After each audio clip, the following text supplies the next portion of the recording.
couple of them, one of them, to get that positive impact.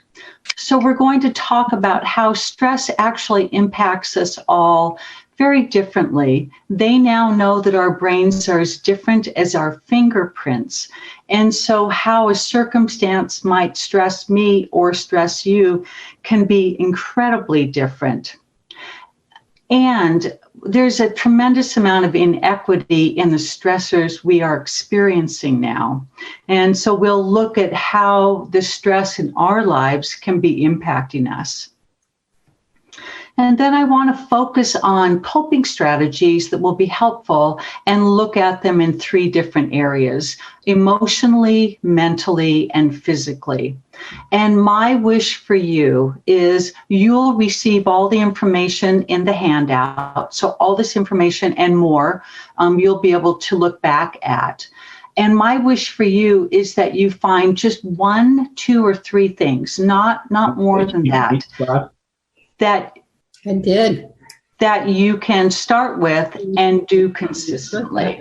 It's not as good as yours was, but. So one of the things right now that we know is that we are having very, very different types of stress and degrees of stress. And it is influenced by a tremendous variation in circumstances. And just to acknowledge that some of us are, we have heat and food and solid employment every day. And there are other people that are working every day, worried about housing, worried about social justice issues, and maybe working with higher levels of depression or anxiety, or you're parenting and being the teacher and trying to work from home. So as we talk about different strategies, I want to make sure that we acknowledge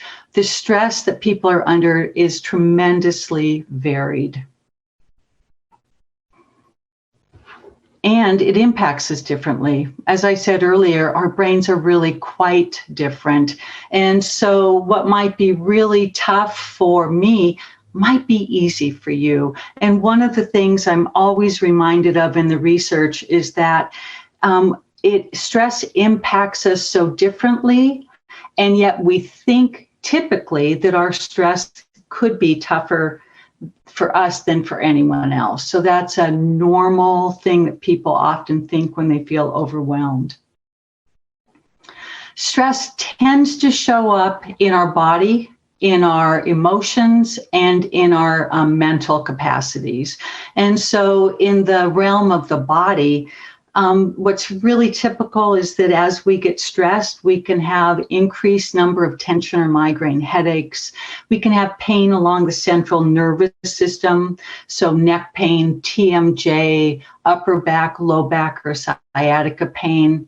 Upset stomach is one of the most common signs of stress in children and in adults. Or we have fatigue and that loss of energy and passion. Stress is inflammatory to the body, so we can have an increased achiness, joint pain.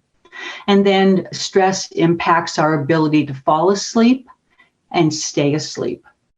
It also can impact if we can focus with the ease that we normally do. So difficulty in concentrating is very normal when we get stressed.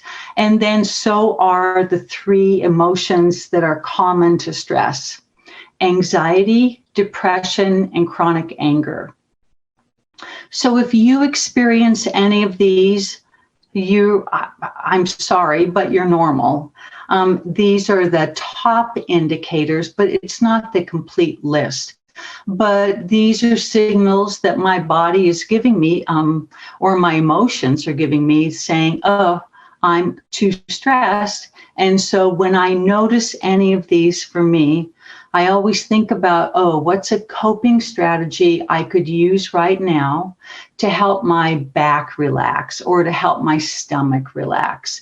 And my goal this evening is for you to find a couple of those. And if you have any of these symptoms, they're a signal that your system is saying, can we reduce some stress right now?